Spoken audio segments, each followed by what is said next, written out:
Hello, and welcome to my art update podcast thingy. This is episode 26. I don't have a title yet. I will by the time I put it out. Anyway, just the usual la-di-da here. The purpose of this podcast is to update people who know me, Andrew Woolner, about what's been going on creatively and, for me over the last week. Of course, some life updates get rolled into that too. So, you know what? If you don't know me and you've never heard of me and you're just, a general audience who came across this podcast somehow, this just might not be the podcast for you. Feel free to listen. It's a free world. But don't blame me if you're bored listening to my things about my life. If this is your first update and you haven't been keeping up with me over the years, I suggest checking out update number 1 and maybe update number 2 to bring yourself up to date before jumping back here. So 3 weeks in a row now, I failed utterly to get this podcast out on time, and I'm writing this on Friday afternoon in a rush. I'm writing this, sorry, that's present tense for when I was writing. I was actually writing this like 2 hours ago at Yokohama Station. Right, because I just made a run to the bank, which we'll talk about in a minute. This just may be how things go until the summer show goes up. There's just a lot going on, and during the week, we're doing a lot of rehearsals, and I don't have a lot of time outside of that to do this, plus all my normal admin that I have to take care of. All right, Jekyll and Hyde main stage. We had 2 rehearsals this week, Monday and Thursday, plus a tech rehearsal on Wednesday. So that's been the normal pattern. Next week, we won't have the Wednesday in the space to do tech. So I'm thinking we might want to get the group together to do some table talk somewhere else, because we don't have access to the rehearsal room that day because the hula ladies are back in town. And actually means we only have half a day on Thursday as well.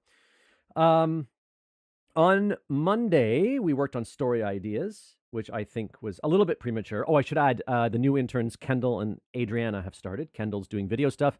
Adriana's joined the performance ensemble. Right, so we worked on story ideas. I think it was premature, and we kind of pushed things out. We kind of pushed that direction before we were really ready for it.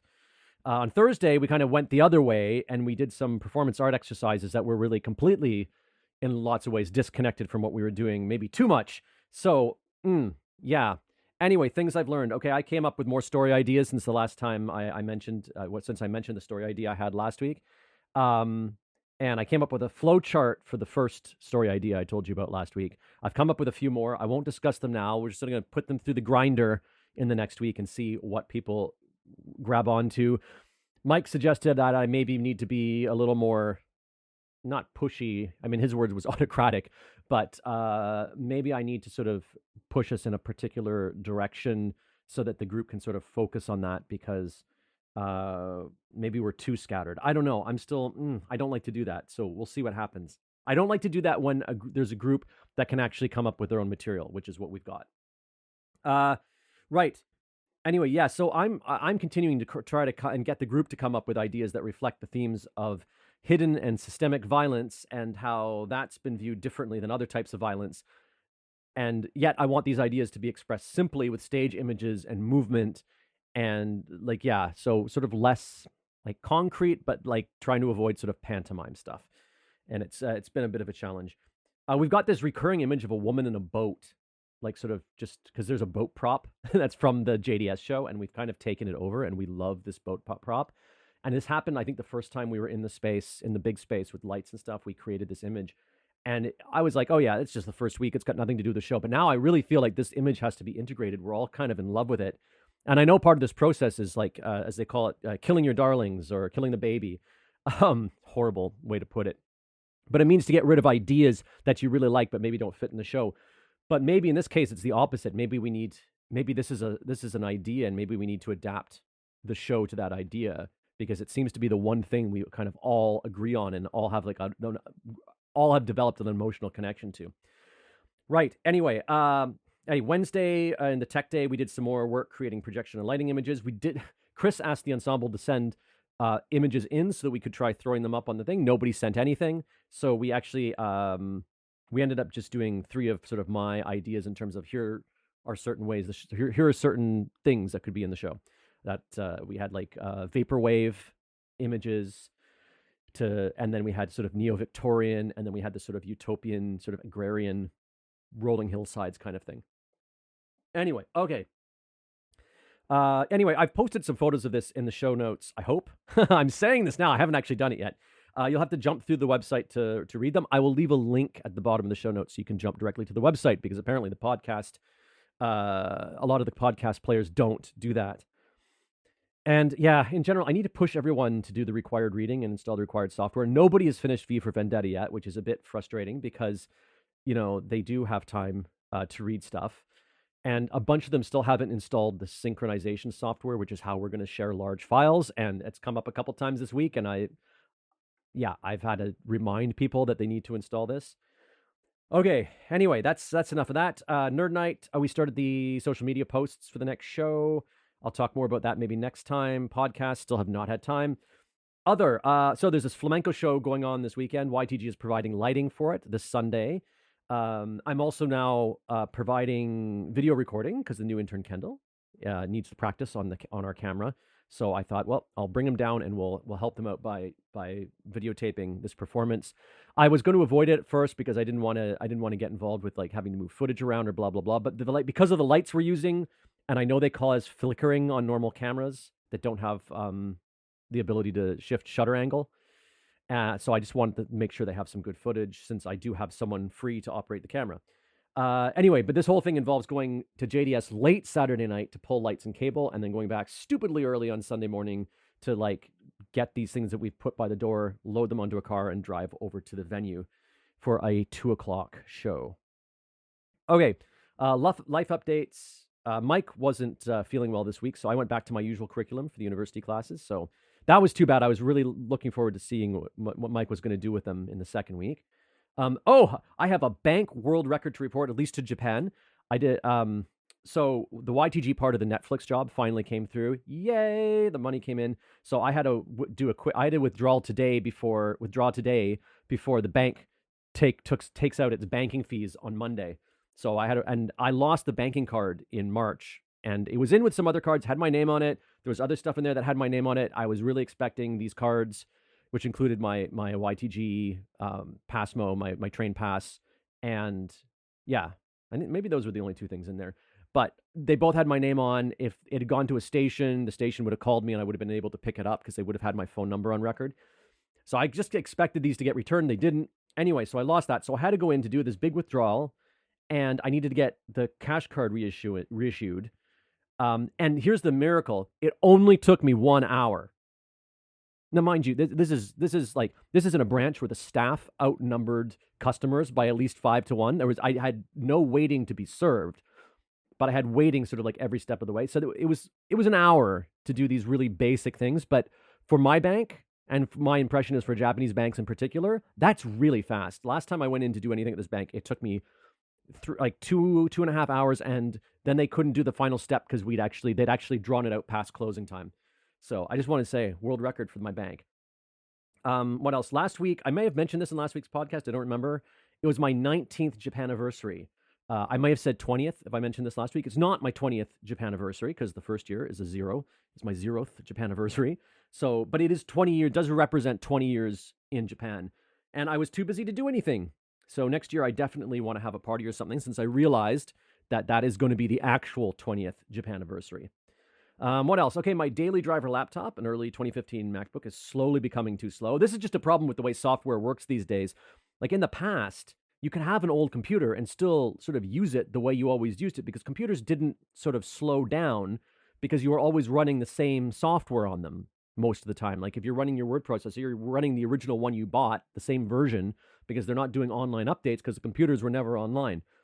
But also so much is web driven, and most software these days is constantly updated. So if you need anything that runs like using a browser, it gets slower and slower as browsers gain new features and websites add those features. Also, OSs operating systems are now updated too, and then it causes similar issues with they're updated to work on the newest hardware as well, and frequently the older hardware takes performance hits because of that. Yeah, so that's a bit frustrating. I don't know what to do about that. I can't really afford a new computer at this point, and I'm also actually really grateful for this computer in the first place. It was lent to me by my friend Kimothy, and yeah, she just never asked for it back. I offered it back a few times. I didn't really want to give it back, but I felt I had to, and she's kindly let me keep it. But aside from the slowness, actually, The keyboard's starting to go. It's a known problem with these models. And the down arrow does not work at all anymore. And the space bar is kind of, sometimes it doesn't do a space and sometimes it does two spaces. Very frustrating to type with. So yeah, I actually have another one of those models that somebody gave to me when they left Japan, but that keyboard is actually broken. So I don't have a working keyboard between two computers. Anyway, I will have to look into figuring that out. I'm hoping I can get a keyboard secondhand for that thing, or maybe I start carrying a Bluetooth keyboard to use with it. Who knows? All right, that's enough about computers. Right, something else. I am just dying for some time to think creatively, to daydream, to doodle, to document those daydreams and doodles. The recently working on the show has really forced me to sort of like realize that I don't have a lot of this time, because I'm trying to come up with ideas for the show. But like the other night, I had this amazing idea that combined that woman in the boat thing with the story idea I'd come up with, but I had my elbows, I was up to my elbows basically in dishwater, and I couldn't write anything down. And by the time I got free, I couldn't remember the idea anymore, and it's very frustrating. That happens to me a lot, and I just don't have time to sort of, I don't have time to, yeah, just do that. I would love to have 4 hours a week where someone just paid me to come up with ideas, and I would just be banned from doing any kind of like arts admin work or freelance or hustling during that time. Like I could lie on the grass, as I said to someone this week. I really need to like lie on the grass and look up at the clouds and just have some ideas, whether and not worry about whether they're a product or not. I'm just yeah. Like I need to carve out. Yeah, I mean, I would need enough money so that I could afford to put off urgent tasks to make sure I had that 4 hours a week. I don't know how to do this though. I mean, I carve out 40 to 60 minutes each week to do this podcast update thingy, plus another 20 to 60 if I rewrite a poem or something to read or to reread here. And it's really great to produce something each week, and I need to do this, but I also need to have time that like isn't productive, or necessarily that doesn't have to be productive. Like obviously if it is, that's great, but I need time where I can be like, oh, if I wasn't productive in this 4 hours, the main thing is I let my mind wander. I was able to let my mind wander. Okay, yeah, so that's going on. That's going on inside my head. What else? I'm looking to book my tickets, some tickets to Canada this winter. Prices are still high, but they're not as crazy as they were last year. So, yeah, I'm hoping to spend about 3 months in Canada this winter. I'm a little bit worried about insurance. That was a big challenge last time, to get insurance that was cheap. And I did get insurance that was cheap, and then I needed to use it, and it took me like a year, more than a year, to get the payout from it. Because obviously it was an American insurance company, because those are the ones that are cheap, and they fought me at every step. Yeah, and I'm going to keep an eye out for sort of the kind of work I'm interested in doing while I'm there, because it's hard to find stuff here. So, I mean, obviously I maybe be looking for some freelance photographer gigs, but actually I'm looking into the kind of stuff, the kind of jobs I've been applying for. And actually, I think I mentioned on this podcast 2 big jobs that I've applied for. Neither of them have contacted me. Both of them have accepted my resume and stuff. And one, the opening is closed, and they said they'd reply. They said they'd go through resumes at the beginning of the end of May, and they'd contact people who were advancing at the beginning of June. I sent them an email a week ago today asking for an update. And I just said, like, I would just like to know if I'm out of the running. And the other one, the job posting is still open, and there's been no peep out of them either. I mean, these are like really big jobs for the arts sector, and it takes a lot of energy and a lot of time to apply for them. And I mean, I just wish they would do the applicants, myself and others, the courtesy. I mean, I really wish I could just get an interview, or failing that, I mean, just the courtesy of letting people know that they're not in the running anymore. We're not talking about positions that will have hundreds and hundreds of qualified applicants here, or big faceless organizations. These are sort of art organizations. They have their face is very, is personable, and they're nonprofits, and you would just expect them to just have a little bit more of a personal touch. Anyway, so it's just a frustration. I don't know. This podcast is really turning into me doing a lot of kvetching. Apologies. Anyway, last update I'm going to do. There's a parent-teacher interview this afternoon. We need to tell the teacher about the winter trip, and we also need to ask some questions about Hammy's grades, which have not been great necessarily this year, and we're not worried about that, but we kind of just want to know what's going on. Anyway, there's so much more I want to talk to you about, but as usual, I'm under time pressure to get this recording part done. I can do the posting later tonight, but I like to do the recording when there's nobody home and I can, go fully on voice. My wife's going to be home soon to eat, and then we're going to have to head out to the school. And yeah, while I may not post this till tonight, I have got to get the recording done, as I said. Anyway, that's it for this week. Wow, it's a long one. Andrew out. Catch you next time.